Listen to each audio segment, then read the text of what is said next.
So as I stated earlier, Chancellor Reed is going to join us, and he is on a jet that arrives in Sacramento at 2:10, and he'll be here immediately, so we expect him in about an hour. So we're going to do agenda item 3.4 on that note. And I see that Board Member Bobby McDonald is presenting. Okay. And Carrie Wood, is Carrie Wood in the room? Please, come forward. Francisco?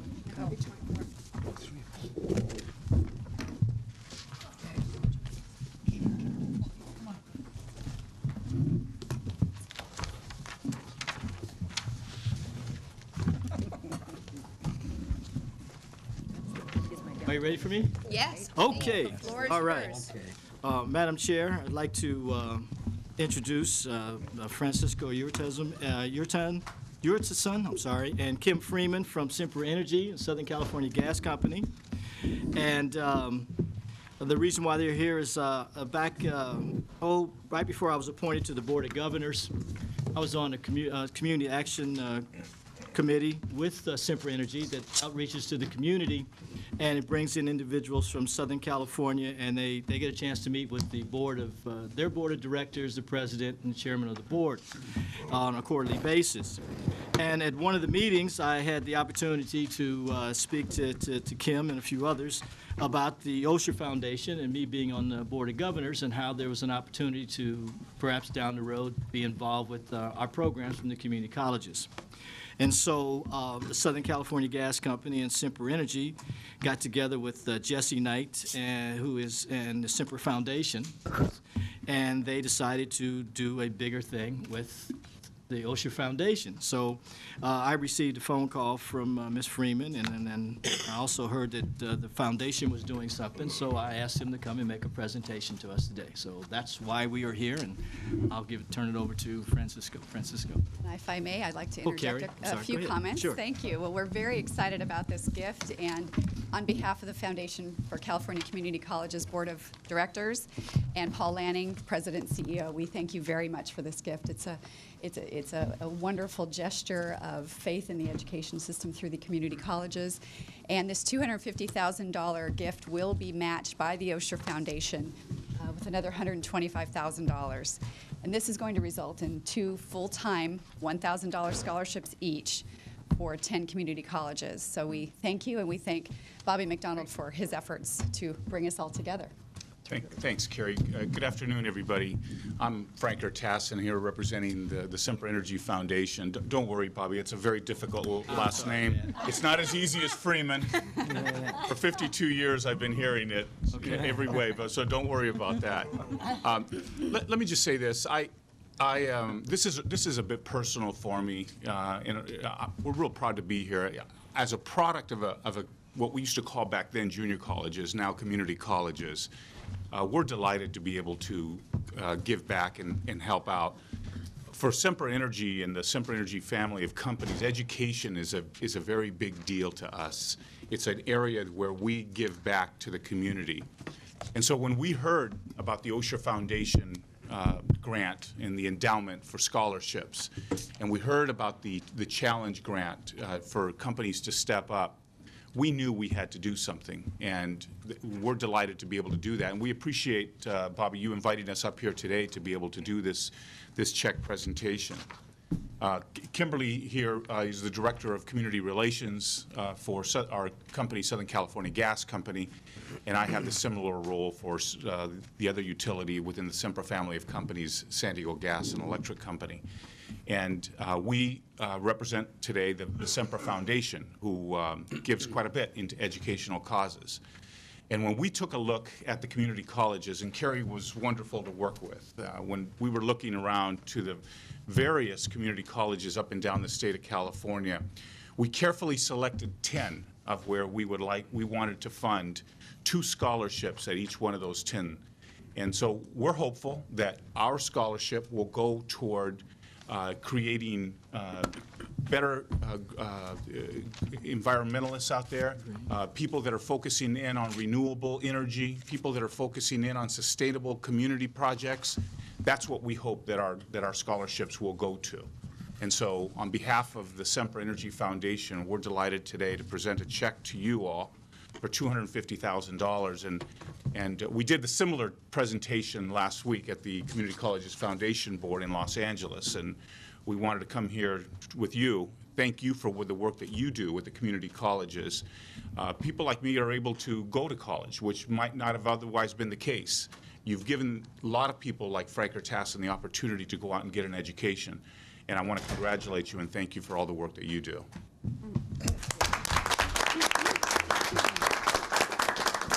If you'd like to take a Thank you very photograph, much. we may, right up the front here. I just was going to ask, does Kimberly would like to say a few words? Well, I was sharing with Frank that while I did not attend a community college, several members of my immediate family did. So I, too, take a lot of personal pride in knowing that the company I work for stands behind higher education, and in particular, the community college system, which provides a lot of access and opportunity for many who otherwise wouldn't have the opportunity to go on to higher education. So I am very happy to work for an organization that would make a gift of this size in this current economic time, understanding that these scholarships are going to make a big difference for the students that are the recipients. So thank you. Absolutely. And I think our board might have some comments or questions. Did I see any hands go up? Scott, Vice President Himmelston. Yes. Hello, Frank. How you doing, Scott? Nice to see you. Known Frank, gone across each other in San Diego. And I just wanted to say, I know from personal experience how much Semper does in our community in so many different areas. I know a number of members of the Semper family, and I just wanted to say personally, I thank you from San Diego, anyway, and the community colleges down there. It's terrific. Thanks, Scott. Thank you. Thank you. Well, yes, we'd love to accept a check. Come on up. In the meantime, I'll write 100 times Frank Tassin.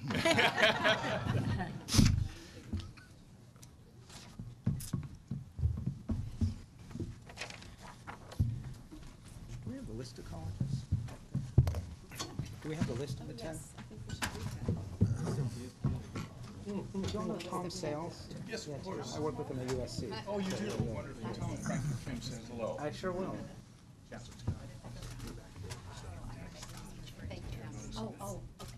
Frank and Kim.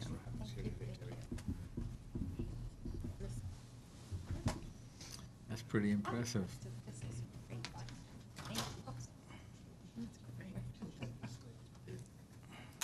That glare thing.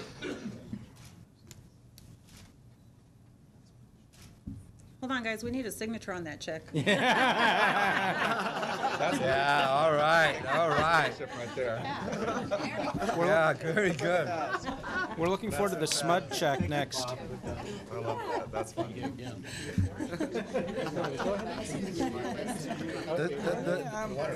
Yeah, I'll ask her. The signature was on a check they gave to the foundation. Right, exactly. They weren't going to sign two of them. Jeff, I'm going to have you pass them down with your desk. So Yes.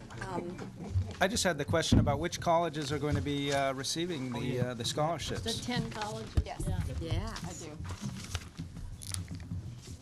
Do you want to read it, or would you like to? I'll read it. Okay, and we were, I think, very challenged because there are so many schools that would be worthy of a gift like this, but we focused on those schools that resided within the areas that we serve from a customer service standpoint, and they include the San Diego City Community College, Southwestern Community College, Chula Vista, Imperial Valley Community College, Riverside Community College, Fullerton College, Santa Ana Community College, Los Angeles Trade Tech, Glendale Community College, Citrus College Glendora, and Taft Community College. Go Gary. All right. I didn't know they had electricity out there. They do now. Oh, boy. Well, thank you. That's Excellent. Thank you very much. We'll put it to good use. To fill the gap until Chancellor Reed arrives, we thought we'd do our board reports on this day. And past President Izumi, you get to start, and we'll go around the table. Thank you very much, President Malimed. Actually, just the two things. I mean, having participated on the Intersegmental Advocacy Day, and again, which was, I thought, a great success, and the legislators that we visited, Mike Eng and Senator Calderon, a number of others, all said that they were very impressed by the coming together of the segments. So that was a great success. And then also, too, the other thing that I did related to the board was to participate with member Tana Thomas on the Classified Employees Selection Committee for the Employees of the Year, which was always a very gratifying thing to be a part of. Thank you very much. Thank you. Member Lockyer? I just want to say how happy I am to be here again, and I'll pass. Well, there were a few things that I wanted to add to this, but since we're going to do it today, we'll, I'll maybe bring those up in passing tomorrow sometime, but I can't remember what they were. But I do have some things that I did want to mention today.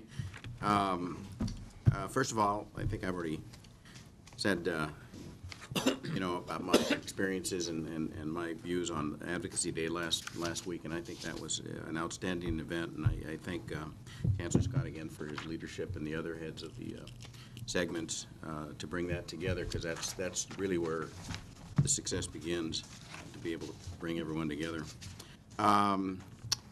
The trip to Washington that I went on as a representative of Mount SAC, and kind of doubled up with my board responsibilities here as well, I thought was put together really well.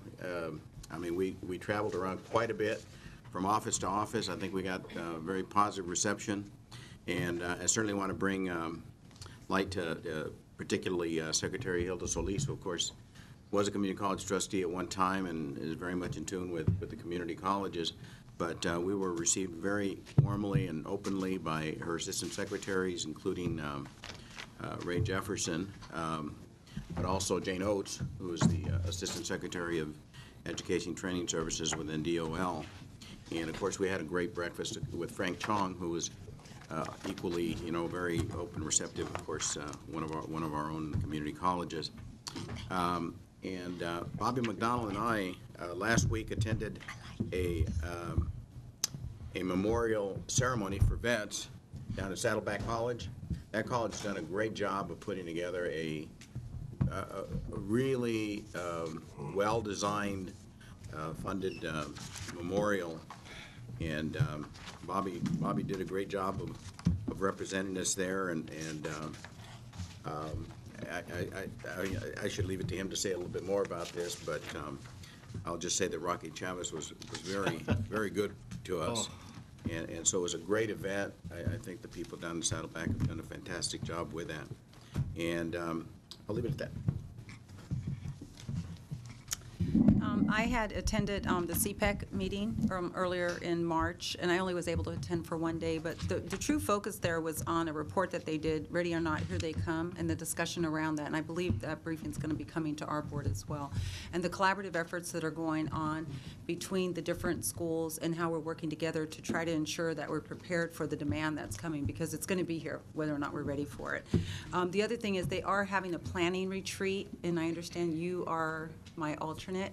So it's going to be in June, and I'll send you the dates for that, because they would like for both of us to attend that. And it's really going to be a strategic planning of where they actually looking to go in the future. So I'm really excited to attend that as well.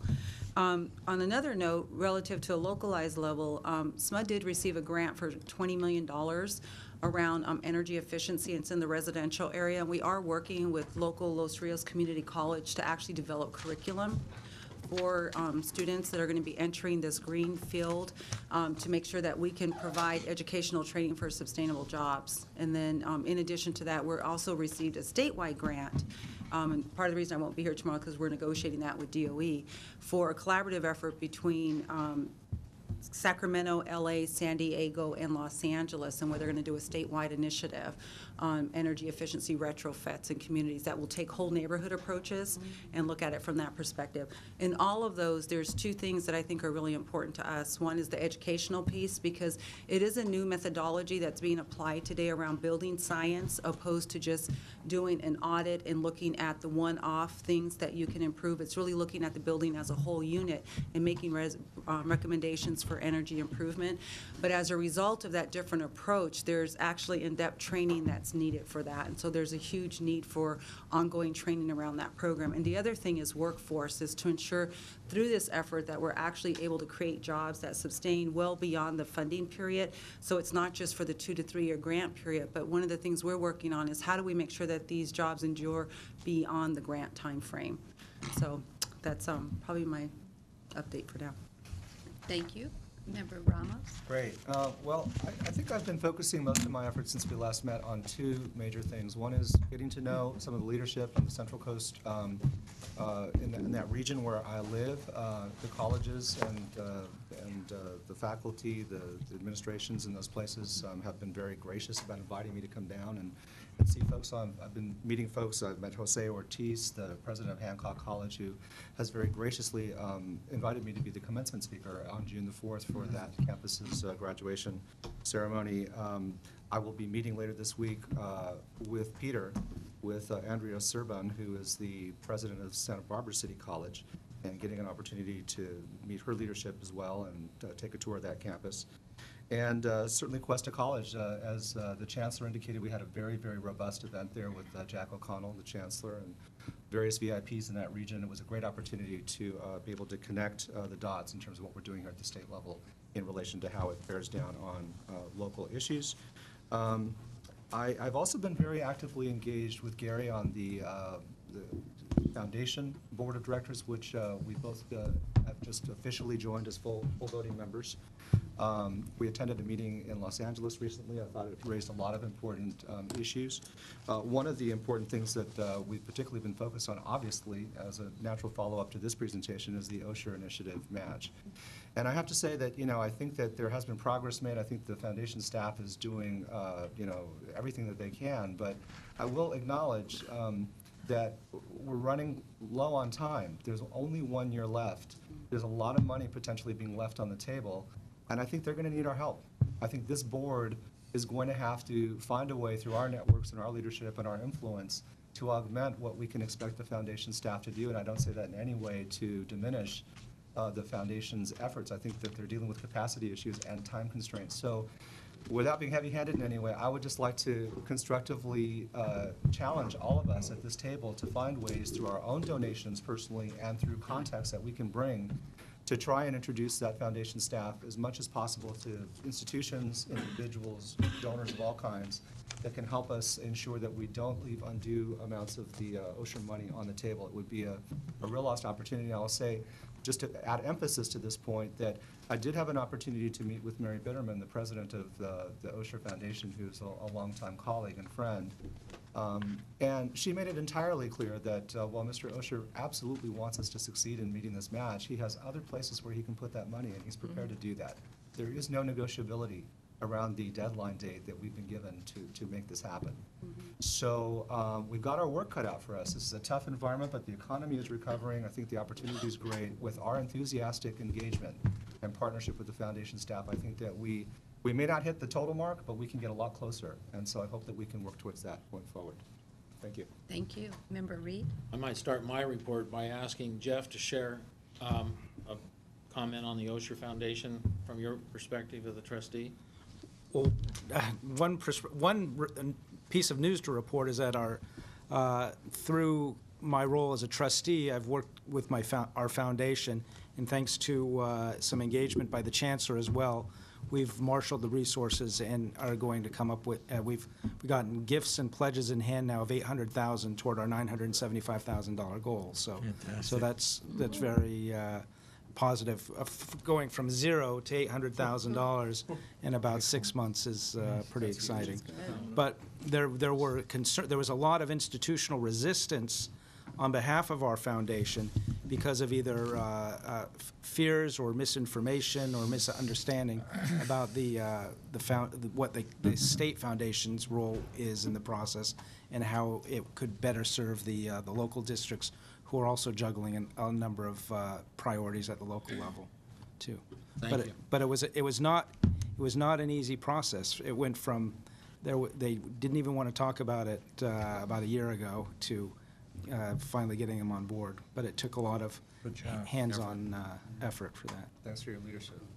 I also want to thank Steve Bruckman for attending our meeting in Los Angeles last week, and I'd like to address an issue with him in just a moment. But in sharing a concern that I had brought to the chancellor some time ago, and the chancellor had raised at a former meeting that we had, the College Foundation seems to be on a clear path to their financial being, if you will.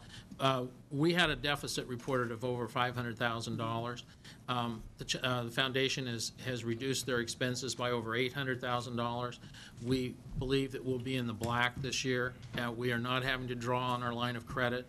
And there's a great deal of work going on besides the Osher Foundation that is very positive, and one of them is a program called collegebuys.org.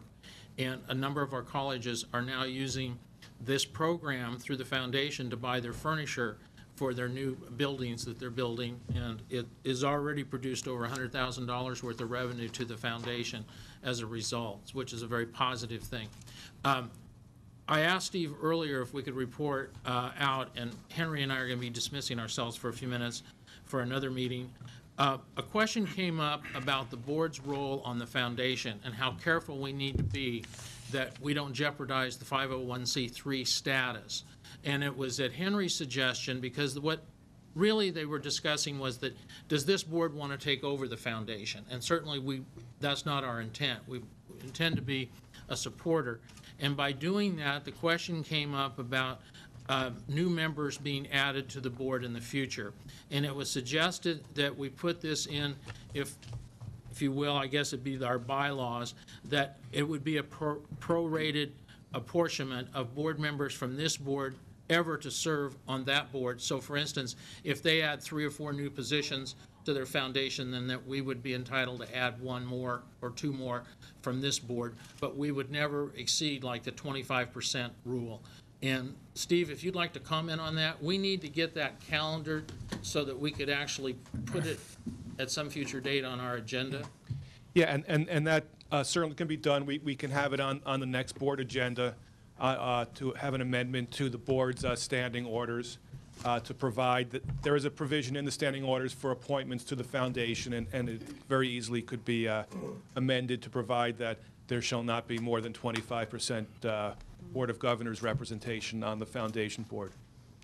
So we'll bring that to you at the July meeting. And I just want to say that I think the appointments that the foundation made on the other 2 appointments are just excellent appointments. And I think you'll be really pleased when we meet in July to meet these people. Oh, good, good. Is there anybody on this side of the room that is not going to be at our meeting tomorrow? No? So I'm going to stop the board reports right now and move on to another agenda item, if you don't mind. I won't be here tomorrow. Oh, well then please give us your board report. I wondered about that. Just quickly, really, I also participated in the Higher Education Advocacy Day, which I thought was great. I'd say that a really good side benefit is that the way Marlene did it was that she divided us into teams from our own area. So I got to meet everybody from San Diego State and Cal State San Marcos and UC that I really didn't know all that well. So I think that was a great benefit and provides opportunity for further advocacy. Just a point of clarification on our meeting with the state board, because I was asked by a couple of folks. The intent was to have the meeting start at about 3 o'clock on the 13th and have about 2 hours of just regular of a regular business meeting and then move into dinner, as opposed to just having a dinner meeting. So the intent was to really have a specific time where we could hear some presentations and get testimony, then move into a less formal dinner-type meeting. That's all. Okay, thank you. I would like to move on to item 4.1. Proposed revisions to the Title V regulations, policies for prerequisites, co-requisites, and advisories. And this is the first reading. And again, if Chancellor Reed enters the room, we'll just put it on hold for a period of time. And Vice Chancellor Russell. Right. Thank you very much. And we're happy to be here to bring this change to Title V regulations. This change has had a great deal of work and scrutiny over the last 6 months or so. And we didn't want to bring it to you until we had it just right. So I do want to thank specifically Richard Mahan from the Academic Senate, who has spent a huge amount of time on this project, talking to people, talking to various groups, writing and rewriting and editing and making this as good as it can be. And so what you have in front of you is that final product. The focus of this change is on student success. Overall, in the system, that's what we remain focused on.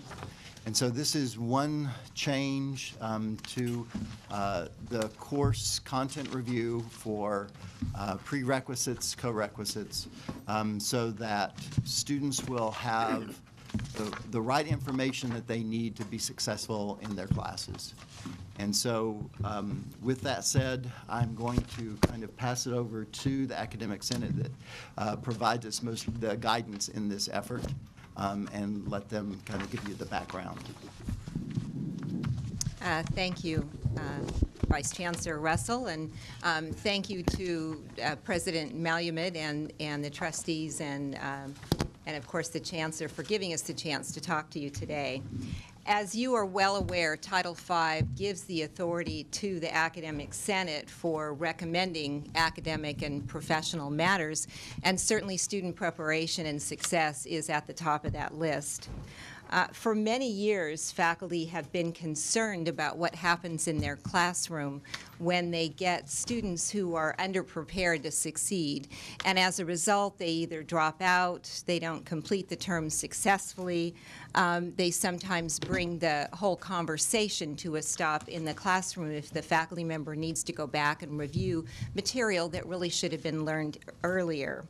The faculty have felt that their hands have really been tied in being able to sequence the courses appropriately. In other words, the ideal situation is for students to be assessed as soon as they come on campus. This is the ideal we'd really like to strive for. And then they should be placed in the courses where they can have best success before they go into higher level courses. And presently, none of those things are happening with the consistency that we need them to happen. And again, I really want to say that this is about student success, as you heard from Vice Chancellor Russell. Across the country, faculty at colleges and universities determine the prerequisites for courses individually. It is done with content review, lining up the exit and entry skills, looking at the content of the courses, etc. At the top of our list, the Academic Senate is very committed to ensuring that there is proper training for faculty, that resource materials are presented for them, that there is an ongoing collaboration of vice presidents of instruction and the local academic senates and the discipline faculty. And we've actually already talked to the CIOs about having a joint conference with our plenary sessions so that you'd have all the Academic Senate presidents meeting with the state level with all the CIOs who can come. So we think that would be a really positive move. And we're certainly committed to doing ongoing evaluation of the success and how students are affected. So I would now like to turn it over to the person who has spearheaded this collaborative initiative, Richard Mahan. He'll give a few remarks and then we would be happy to respond to any questions. Thank you, and I'd like just to make 3 observations about this project. And the first is to call your attention to what is required at present for faculty to establish a prerequisite for a course. And very simply, faculty need to admit students into their courses and drive them out or fail them in order to establish prerequisites. Because the current Title V language says that prerequisites are permissible only when there is statistical evidence to demonstrate that students are unlikely to be successful without the prerequisite. And so faculty are put in the untenable position of seeking their students' failure or changing the way they teach their courses so that I think faculty believe that over the last 15 years that the rigor of our courses has not been enhanced as a result of this. A second point, I think most members of the board are aware of the change in the graduation requirements and the basic skills initiative that grew out of that. And I think in a very substantial degree, this is really one more piece of that puzzle of trying, as Jane described, to see our curriculum as a thoughtfully constructed pattern that will lead students to success rather than a buffet restaurant, which when my kids go to, they go straight for the dessert and think that that's what a balanced meal looks like. When our students do that, they often go to the courses in which they're not prepared to be successful. And then finally, as Vice Chancellor Garcia said this morning, our friends just up the street are constantly anxious to find ways to improve us. The basic skills central document, what we call the POPI copy, I think many of you are familiar with, and a variety of other researchers propose that students be required to do all their remediation at the beginning of their career. Those of you know how our colleges work know that the disruption that would establish to enrollment patterns would be enormous. This initiative allows faculty in a strategic and graduated way to establish prerequisites beginning in those disciplines where student success is most problematic and over what would almost certainly be a multi-year period, bring that kind of structure and sequence to the curriculum in order to guide students toward choices that will lead to their ultimate success. And any questions we can answer, we'd be delighted to. Thank you. Are there any questions? Comments? Member McDougall? Yes, I know that the matriculation program for the California community colleges has been in place for quite a few years. I assume it's 15 years or more. And will the data that have been collected for mathematics placement, English placement, ESL placement, will those continue to be used for placement in those areas of the curriculum, and these will apply in other areas, or will this be applied to all aspects of the curriculum, including in mathematics and English and ESL, for which I would think there have been a tremendous amount of data that would be very helpful in placing people? And the recommendation of the Senate, the resolution that calls for us to move away from statistical validation to content review also has a clause that, that urges faculty to make as broad and effective use of empirical data as they can. So my answer would be, as we move forward, if anything, we'll be, I think, collecting more data, but the data won't be focused on the number of students who were unsuccessful because of their lack of a prerequisite course. So in terms of my little more specific question, the regulations will be applied to math and English as well as the full curriculum? Math, English, ESL, and reading are actually the disciplines primarily affected by this change. Are primarily affected by the change. I have another question, but I'll I think you're the only one who raised your hand, so you're fine.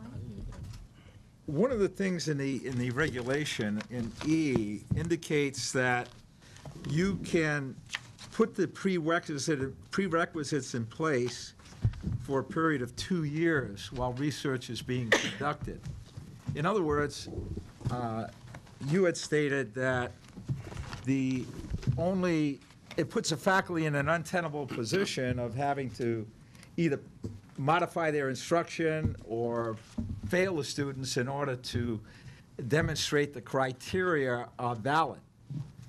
However, according to what this states, and maybe I'm misreading it, you can put the prerequisites or co-requisites in place for 2 years, conduct research over that period, and if the validation of the faculty's analysis is present, those can continue from that point forward. Doesn't the existing regulation provide the flexibility? What is wrong? What am I reading incorrectly, I guess, is the question. You're exactly right. And what the faculty are supposed to gather during that 2 years is evidence that students have not been successful in their courses. So, to use your scenario, I teach, we'll say, a history course. I believe that students should have a certain requisite reading or English composition skill level. To validate the prerequisite, I have to fail students along the way who do not meet my standards in order to, at the end of that 2 years, say, yes, this prerequisite is valid. And as a faculty member, and I think most of my colleagues, don't want to be in the situation such that to improve students 3, 4, 5 years down the road, I have to fail the ones in my class now. Well, maybe I'm not, again, following it correctly, and I apologize for that. But if you put the co-requisites, prerequisites in place, and you have a good proportion of the students who pass the course, let's say 65, 70, wouldn't that validate the appropriateness of the prerequisites? What is it? Why does it have to be based on, why wouldn't the validation occur by success just as well by failure? The current language says specifically that prerequisites are validated when students are unsuccessful.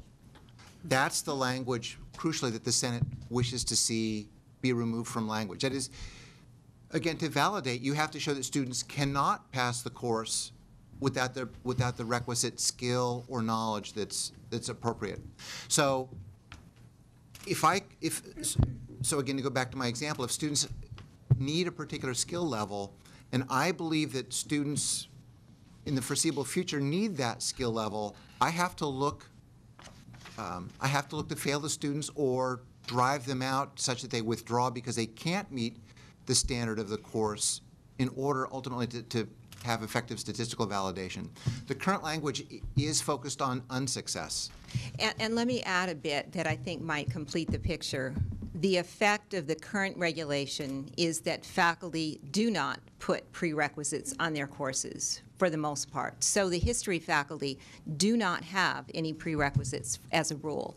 The folks in give me another example. Many of the social sciences. Social sciences don't have any prerequisites on them. And as a result, students are coming into those classes ill-prepared and they fail. The faculty have been really admonished for, and the rigorous process of statistical analysis has been prohibitive for folks to apply what were really important prerequisites to those classes. Does that answer your question? Reasonably so. I'm not sure. I really don't quite understand a validation methodology that is validated only by failure. It just doesn't seem as though that makes sense, and I hear what you're saying. And we agree with you. It doesn't make sense. What is the failure rate that you are correcting, and what is the anticipated rate that you will have in the future that I would assume there will be a responsibility to collect data on this change in methodology and to come back and at least demonstrate that this change has really worked to the advantage of students. We have greater numbers succeeding. So it would be helpful to know the problem that's being solved, the extent of it, and what the anticipated solution is seen as being. And members should have a short assemblage of data that we brought thinking that a question like that would come up. It's a new handout. In very round numbers, the gap between retention and success, students who stay all the way to the end of the term but do not pass a course across the system for Asian and white students is about 12%. For Hispanic students, it is, I have it here, 53%, and for African American students, it's 61%. So there's a significant gap for success by those ethnicities. If implementation of prerequisites is able to close that gap for those two demographic groups only by half, that would result in approximately just under 100,000 additional course successes per semester based on the primary term for which we gathered this data. So again, to reiterate Jane's point, students enroll in classes for which they don't have the skills to be successful.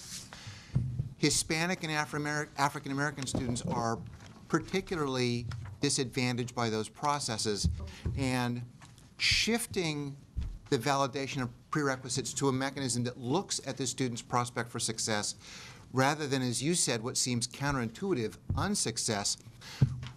Again, as I said earlier, I think we see this as part of the broader work connected with the Basic Skills Initiative, in which we try and help our students be more successful the first time they enroll in a course, which will allow them to go on to other courses in which they are successful. Vice Chancellor Skinner this morning talked about the economic pressures that we're under as a system. And if we only recoup the access that is lost to students who have failed a course and then have to retake it, that would open up a significant number of seats in classrooms throughout the state. This is my last question, if I may. The regulations as proposed, at least my reading of them, do not call for research and validation of the new methodology. It appears to be a face validity issue that just because it's being done in a professional way by professional faculty, it's going to work. So my question is, will there be research conducted, particularly to the point of looking at the two groups you mentioned as being key targets of the reason for change, and to, if you will, demonstrate the superiority of the new methodology? And our answer would be, and I'm looking at Vice Chancellor Bruckman, it's certainly the intent of the Academic Senate and the task force that has worked on this, that ongoing research would be absolutely crucial. Vice Chancellor Bruckman's advice was that there are other Title V regulations that establish that requirement, and they are referenced here. So you don't find language, but you find a pointer that says, yes, this ongoing research is necessary. If there's reconsideration and the conclusion that some of that language belongs here as well, that's certainly consistent with the desire of all of us working on the project. Thank you. Thank you. Member Perez and then Member Lockyer. So, as I understood, the objective is really student success. Absolutely. And so I'm trying to put it in context of the current environment. And I mean, this environment has been this way for several years. So as it stands today, when students enroll, they're having to pick between course offerings that are available to them. It's not always the ideal situation where if you look in the catalog, it says semester 1, take these classes next semester. Oftentimes they're having to mix it up based on the course availability. And then the other thing is just based on current environment, a lot of students are attending multiple campuses. They're not just taking classes at one campus, they're going to multiple campuses. And then to magnify that problem, there's limited course offerings as a result of budget cuts.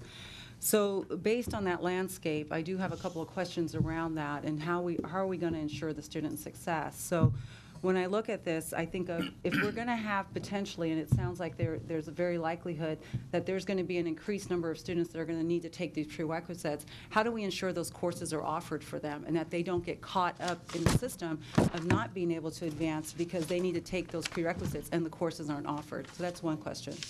I'm going to take them one at a time and let you answer. And I think that question is absolutely appropriate, and why implementing prerequisites on a course-by-course basis rather than across the entire curriculum is the only manageable approach. Because at the local level, the faculty and the curriculum committee, and working with student service and instructional administrators, can gauge the local basic skills capacity and start phasing in prerequisites to improve student success, but in a way that will be consistent with the local, with the capacity to support that success, as opposed to doing it across the curriculum when your concerns are absolutely right. We could not accommodate.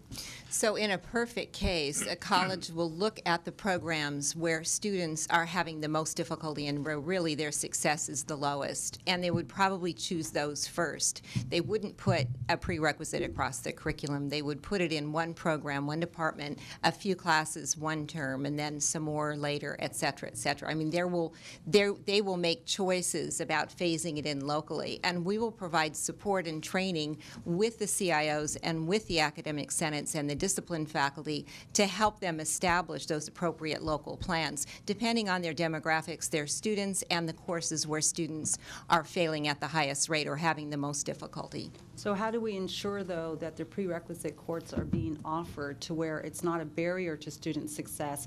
Because if there's not enough capacity in those courses, students will not be able to take classes to move forward, because now you're saying, at least the way I'm reading this, that before they can take other classes, they have to take these prerequisites. So how do we ensure that there's enough capacity within those classes to not be a barrier?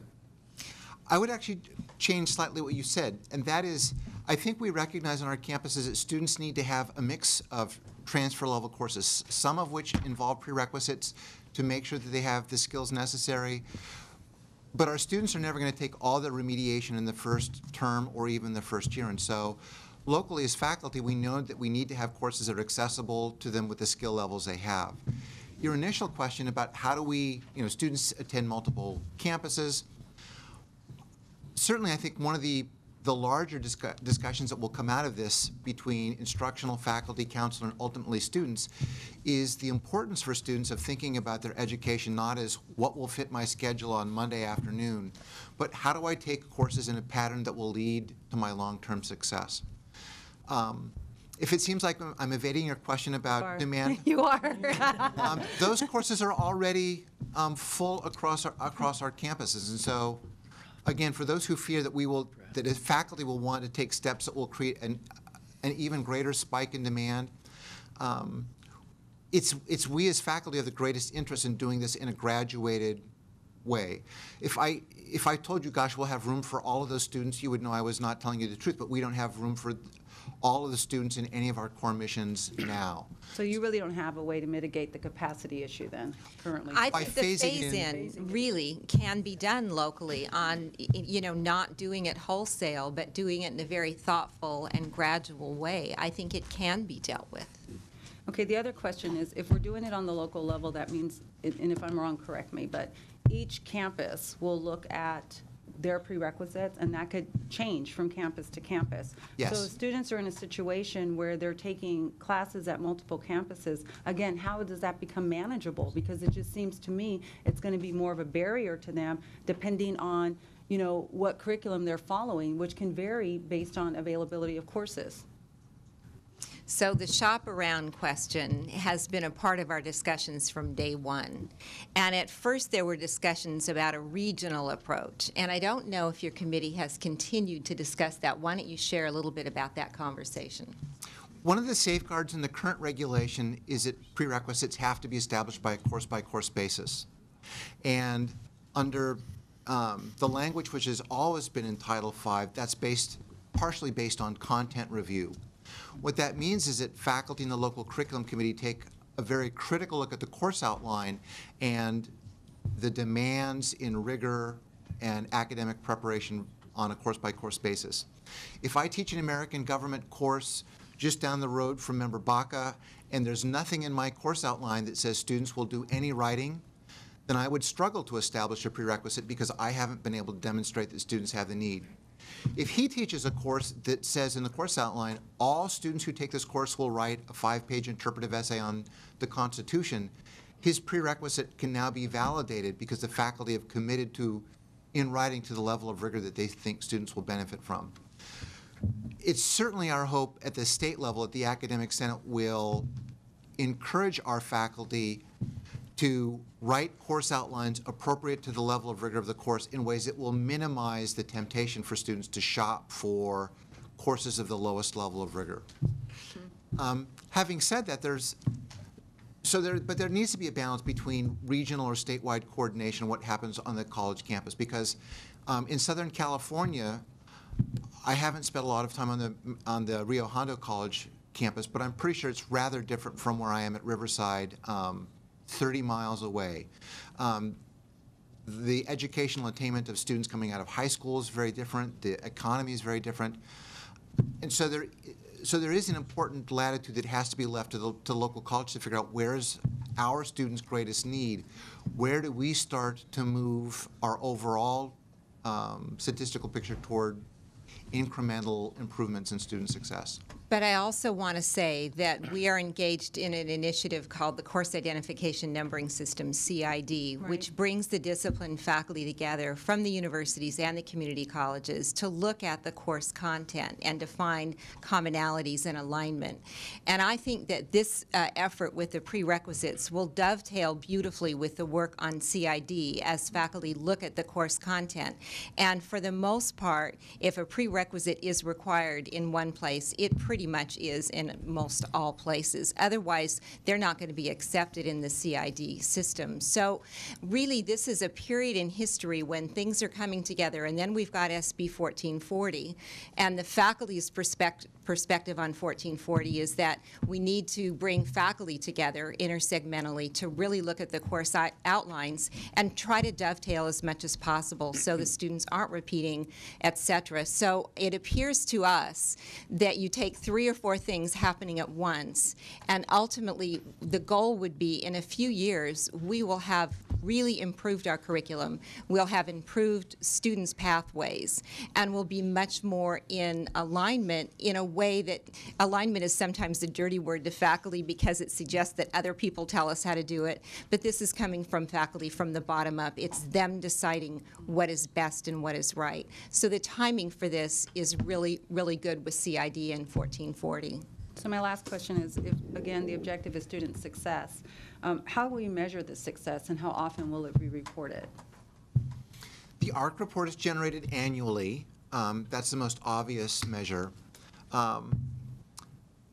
Faculty required very strongly by accreditation standards to undertake program review on, well, the Title V language continues to require a 2-year review for CTE courses, a 6-year program at the maximum for other programs. But most colleges have gone to a 3 or at most 4-year cycle because of the demands of the accrediting commission. So at the longest range, I think you would be collecting 2 to 3 years worth of data. Especially in smaller courses, you might need that much to have statistically significant data. But in a course like American Government or U.S. History or Introduction to Sociology, faculty could have very useful data from year to year, the same as the ARC cycle, to look at. And a healthy curriculum should be subject to regular faculty scrutiny, fine-tuning, tweaking, because effective teaching is always a kind of a dance between the standards that faculty want to set and what students are able to do. No faculty wants to set standards so high that students are set up for failure. And so, as I mean, faculty never want to say standards have declined, so I'll put it this way, as we've relied more on standardized multiple choice tests and assessment vehicles that don't provide the richest view of what students have actually learned. What I would suspect is that what I'm confident of is that we will use data to try and bring students back to a deeper, richer educational experience, and then measure, again, over time in a graduated way, how their success is able to be improved because they come to the classroom able to do more demanding things and fill in bubbles on a Scantron form. So is there a formal reporting that will occur on an annualized basis back to this board? There is not, but I think if the board were to ask for that, I certainly, from conversation with the task force, don't think there's any resistance to appropriate requests for updates to the board about how we're doing. Thank you. Member Lockyer? Yeah. Did you have something real quick, and then I can call again? Excuse me, but Chancellor Scott wanted to talk after Member Lockyer. So you don't want to talk? No, I Member did. Lockyer? Yeah. I have a couple of questions. Oh, but you- oh, No, go okay. ahead.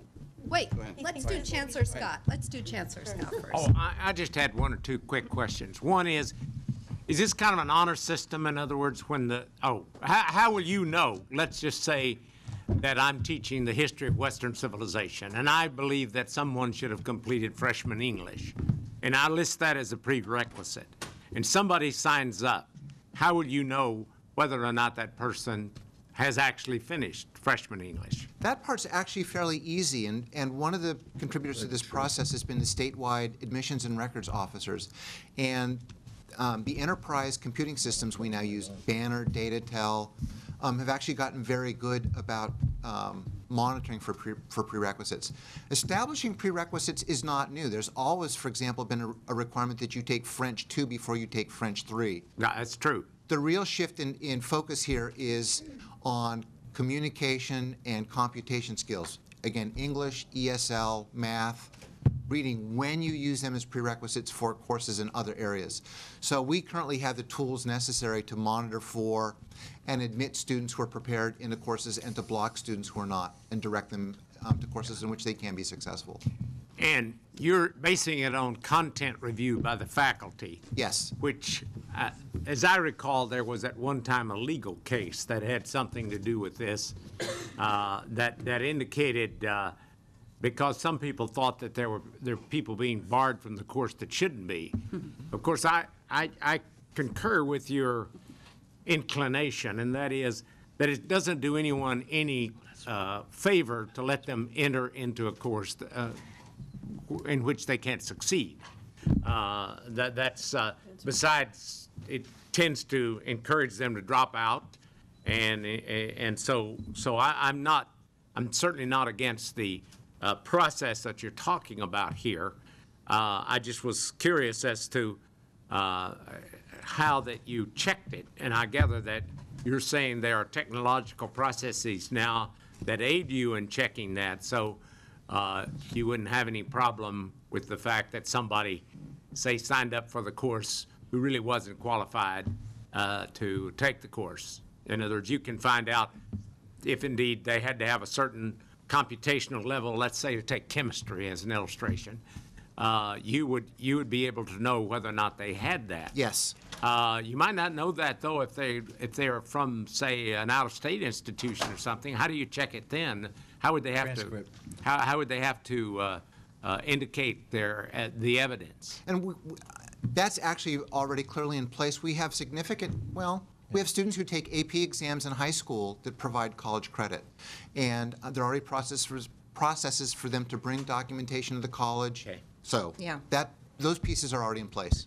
Okay, well, I understand the concern about the capacity issue, but we'll always have that problem. I mean, we just have to, I don't know that it's going to help to let somebody, simply because they couldn't find a course, to take a course that they're going to fail in.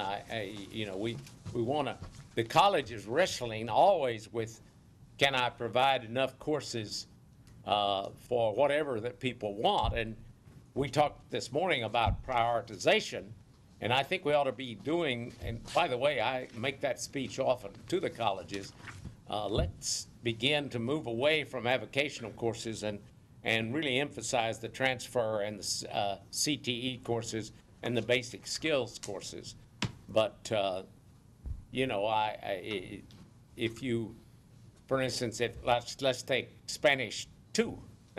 If you happen to, all the Spanish 1 classes are filled, we still don't allow somebody to just go and take Spanish 2 because we know that they can't succeed in Spanish 2 even if they can't get a Spanish 1 class. So I think the colleges are going to have to respond to those capacity issues, but I don't think that the way to solve it is to allow somebody to take a course that they're going to fail in. Mm-hmm. Right. Absolutely. Thank you. Member Baca? Did you have I don't have a question. I mean, we've covered the validity and the access issues, as far as we can take them, I think, and those have been my questions as well. Member Perez and Google covered. But I just want to share a little story because I think, sometimes when we get into discussion about prerequisites or co-requisites, we end up not wanting to do anything because it, upsets one party or another. I had a student last semester who, and I do writing assignments and a topic that they can choose from something that I develop, and the student chose some zoning laws that were being done in one of the cities in the area. And it so happened that her mother was involved in that, so she was pretty familiar with it.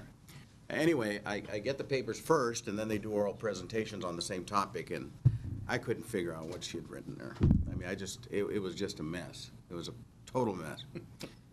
So there was nothing, no passing her, but she went ahead and did her oral presentation, and she covered the zoning laws of this city about as well as any city manager or other personnel could do at a city.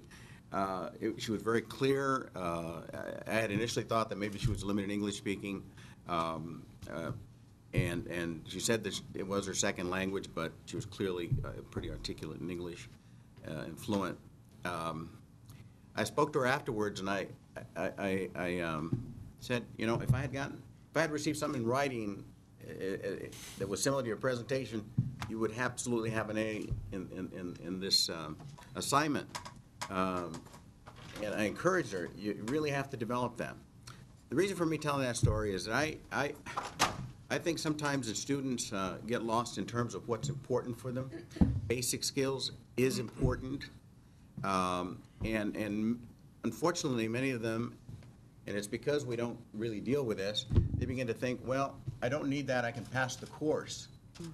And so I think it's very important for us to talk about it, but I think we have to talk about access. It's a matter of balance, you know, validating what it is, because just because we do something different and new doesn't make it successful. So we have to be able to balance those things. So, you know, I certainly encourage the discussion that goes on with the Academic Senate in terms of this area, because I think it's very important. Thank you. Member Lockyer. I want to first say how much I respect and acknowledge the extensive discussions and meetings that have occurred around this issue with a variety of different academic entities. I want to make sure, however, that the board members are aware of extensive history around this issue that resulted in the current system that's in place, that actually evolved around access concerns for minority students. And there are a number of community organizations that are greatly concerned about this change in the Title V proposal. And there was an initial lawsuit that the chancellor referenced that was brought several years ago that we have got to prevent from happening again, which means we need to focus on the goal and mission of community colleges, which is to ensure access to the most vulnerable students in our population. And I think as a policy setting entity, policy recommending entity, we need to be informed about that history, as well as focus on what I think is the real culprit of the concerns. If there's ill-prepared students that are applying to the community college district, why is that? Our focus should be on the K through 12 preparation that needs to take place, and that's my recommendation, is that we have an opportunity to better educate ourselves about the initial reason that those were put into place, as well as not rush this through, because I do feel that is somewhat being done, out of all due respect. I do not think that many of the board members have received a lot of information that I have received from some community organizations. I think that there needed to be a whole preliminary discussion before the discussion that just occurred. Member McDonald. At the Chancellor Eddie Hernandez's retirement dinner last Thursday, one of the members of that lawsuit approached me out of the clear blue and said, did you receive this information? And it's going to be an item on the agenda. And of course, I read my agenda, but not that thoroughly. But I did know about the couple of information he was talking about. But I couldn't talk to him intelligently about this. But he did inform me that there was a lawsuit, and he was part of that from a group, because I believe it was from a student at Fullerton College. The group is Los Amigos of Orange County. And so he approached me and asked me some questions. I just bring that up to back up what Member Locklear said, Davis Locklear said, because I know he sent. Well, anyway, I'm careful. I need to be careful about that too, because I don't want us to be in a lawsuit situation again. Okay. One of the questions I had was a factual scenario that when the lawsuit was filed, and I want to make sure that this is not still the situation, do regulations still prohibit a student from repeating a class that they successfully completed when they do not successfully pass an entrance test to move to the next level? Because what had occurred was students were then being trapped, and essentially their whole educational opportunities were immediately cut off. The old language the old language prohibited that, and that's not unchanged. That's not unchanged? That's unchanged, so that remains in the language before you. It's not struck out. So if I put my lawyer cap on, you're saying then that students can take an entrance test to move to a next level and not be allowed, or that they can be allowed now to repeat a course that they already successfully completed to better prepare them to take the test again to then move forward? Barry, you'll help me if I get this. If a student receives a passing grade in a course which is not designated as repeatable, the college may not receive apportionment for the student taking that. So I get a B, I want an A. The college cannot claim apportionment if I, say, take organic chemistry a second time. That's where the problem lies, and that's where I think the policy change should happen. But you could repeat the course in the form of an audit, most likely. The college could not get the apportionment for it. I mean, I guess I would ask whether the state would support paying twice for somebody who's already been successful. I would think that might be troubling to the state. Sure would.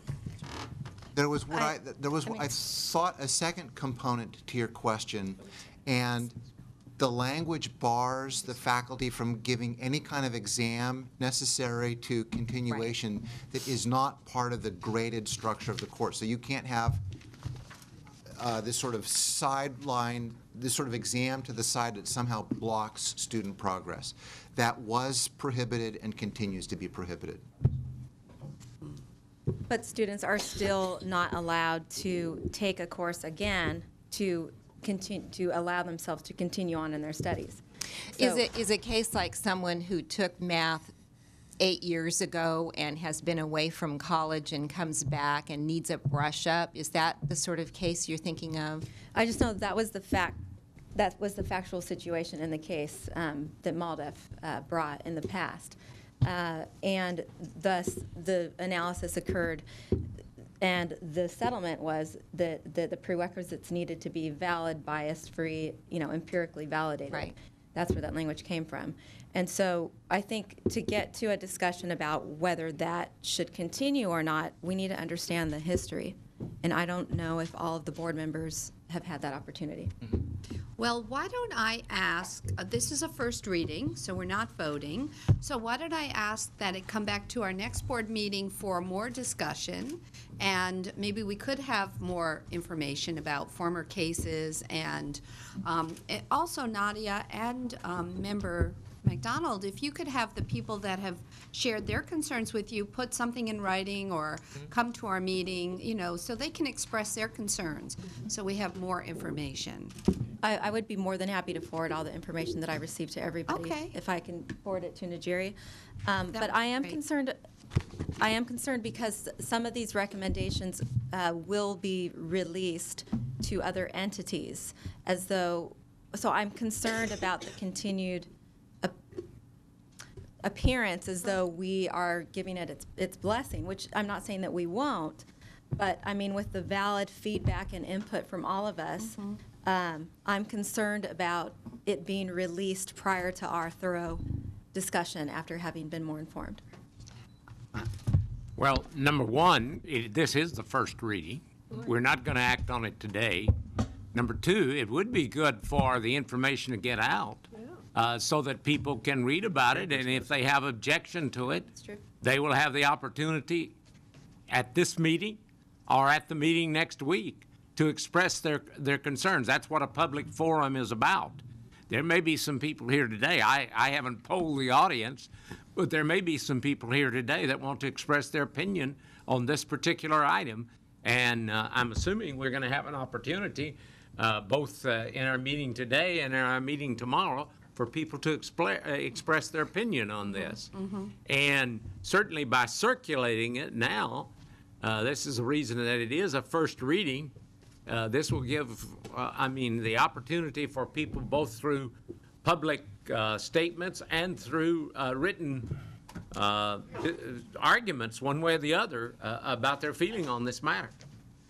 So this is not really being done in any sense to negate discussion. This is a first reading, and we've already had a nice open discussion today. So it's sounds like we are going to continue to have a good discussion. And on that note, I see Chancellor Reed has entered the room. So if the I'd board like to would... make one last comment, please, before One we last close. comment, and then after the last comment, I'd say let's take a 10-minute break, let everybody say hello, and we'll gather back. So I would ask you to consider incorporating into that a measurement that ensures that particularly the two groups that we identified that are at risk, African American and Latino, that there is a way to measure to ensure that it doesn't become a barrier to their success, and that there is an annual report that we can actually review to ensure that it is accomplishing what we want in that student's success. So I would encourage you to consider that. I think that's absolutely reasonable. And in addition, I would encourage you to take a closer look at that new handout that you just got today with some figures that demonstrate that they're not succeeding today. The status quo is not working for those populations. Okay, so we will talk about this again at our next meeting and gather a lot of information. And I don't think we have any members of the public that have asked to speak on this today. So we'll just continue our discussion until the next meeting. Take a 10-minute break, and then we'll welcome Chancellor Reed.